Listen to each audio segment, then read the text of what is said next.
It was phenomenal, everybody that came out.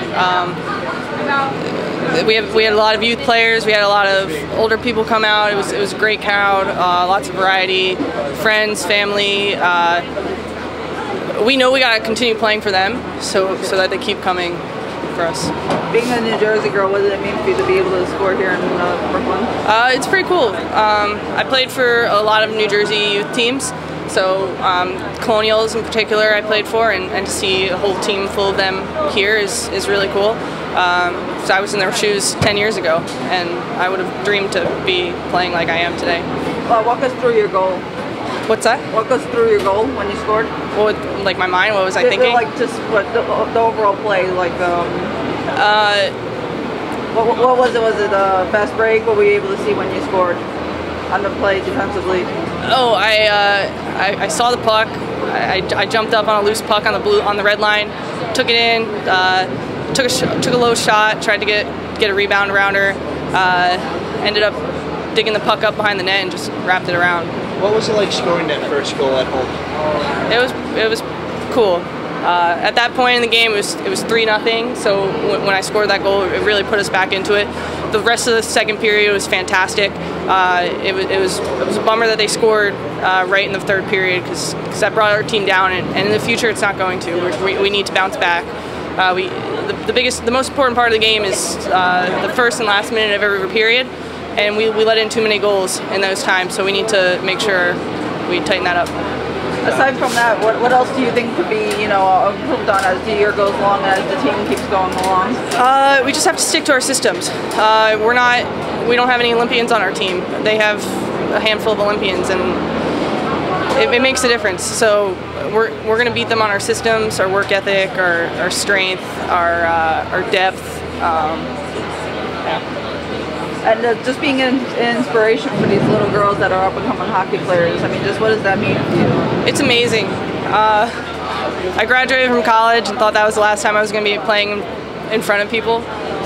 So the fact that people are coming up to me and telling me that I'm a role model for their daughter, not just as a hockey player, but also career-wise, because I have a full-time job on top of this. It's a pretty neat opportunity. Have you been able to find balance with everything so far? I'm just extremely busy. I barely have any time to relax. I don't watch TV much. It's just hockey and work. So I'll be up at 6:30 tomorrow, going to work. And get back into it. Go home, work out. Same thing every week, which is fun. I wouldn't have it any other way. Now you're 2 games into the season. What's your overview of the league? Phenomenal, amazing. All credit goes to Danny Ryland. There have been some previous women's leagues before, but nothing has taken off as well as the NWHL, and that's all due to Danny's work. The marketing and PR has been fantastic. The fact that all the girls are coming to the games, there's a huge presence on social media. It's amazing.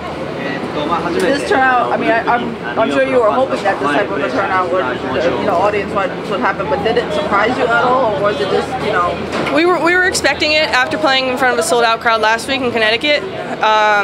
Going into the season, I wasn't expecting it at all, so I'm so thankful that we have all the fans we do, and I want to give back as much as I can, so we're never going to do a 7-1 game again. The rest of the games are going to be a lot tighter. Oh, it was incredible. I mean, it's so fun to come out and have people cheer for you, and not only were they cheering, but they understood the game. We had opportunities, and we got close, and we blocked shots, and we had chances. They were into it the entire game. So that was a pretty special moment, and hopefully it continues. With the first 2 games underneath your belt, what are you seeing from the team so far, and what do you think will be improved upon as things go along? I mean, we're a brand new team. A lot of us haven't played together. We've gone into both third periods with a chance to win, and that's what you want. I think we'll be a completely different team in 2 months. We need time. A lot of us haven't played in a while, get used to each other. Our fitness needs to get better. But we will be a team that can truly compete, I would think, in a couple of months. Just for you personally, to have all these little girls coming up to you and saying that you're a role model, you're a hero, what does that mean for you? Oh, it's awesome. I mean, when I was a kid, it was the 1999 soccer team. I always played hockey, but I didn't have those role models. So for them to have that at this age and see what they can accomplish, I mean, it's awesome for us, but it's even probably more special for them. So it's a really, special and unique time. I'm sure you were hoping to have this kind of a turnout, but were you either surprised or?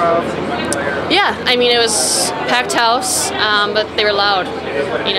That was pretty cool, and they understood the game, so we couldn't really ask for more, and we just hope they come back. 2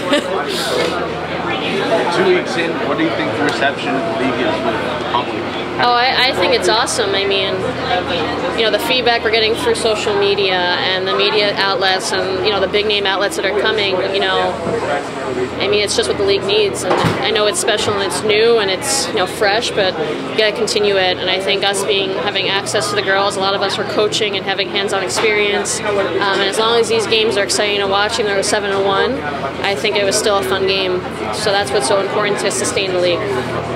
Have you been able to find a balance so far? Because I know a lot of people are juggling jobs plus hockey. Have you been able to find a balance with everything so far? Yeah, I think the biggest thing is my body has to adjust. I'm fresh out of college, but I still took some time off after I came back from Europe. So it's just getting your legs underneath you, and you have to do stuff on your own as well. And that's what I mean. It's just going to take time for us to get our fitness back, and I think we will be really rolling in a month to 2 months when everybody is back to their top hockey conditioning. Just to be able to play hockey, though, I mean, it feels like just yesterday this league didn't exist, and now it's here. I mean, yeah. What does all this mean to you? I mean, it means the world. It's pretty shocking when you put so much time and effort into something, and you play your last game and it ends. The next day you're supposed to move on, and a lot of us haven't even hit our peak yet. So that's a really tough thing to swallow when you're out of college. But now, if you can make it work, it's a pretty unique experience. It's a high level of hockey. There's a lot of passion. The coaches are passionate. The GMs are passionate. The fans are passionate. You couldn't really ask for more. So I just hope it continues, so girls going into college at the top of their game can continue to play hockey. Brooke, you had one of the teams you coach here pre-game. Could you just tell me about who they were and what that meant to you? Yeah, so I ran a hockey school this summer. I coached a team called the Bandits. They weren't here tonight, but a few of the girls came this summer, so it's pretty cool for them to actually see me and my friends and my teammates and equipment and them just in all of us, which is so crazy, but it's so special at the same time. So yeah, I grew up playing for the Colonials. So it's pretty special to see those jerseys in the stands and have them cheering for you. Before the game, I know the antics where it was a little crazy, but you were part of the group that was meeting with some of the fans and talking with them. What was that like for you, just to meet some of the fans like that? I think it's so special. I think the one thing that's lost at the professional level for the men is that interaction with the kids, and that's so important. You don't forget those things. I forget some of the college athletes I watched, whatever sport they were playing, that they were so hands-on. So I think it's really important for us to be out there interacting so they can come up, talk to us, and get to know us as people, so they follow us and want to come and make their parents come. So I think that's really, at the end of the day, that's what it's all about. We want to grow the game. We want these girls here. We want them to aspire and be better than us one day. So that was, in a crazy situation, it was actually a really good, positive thing.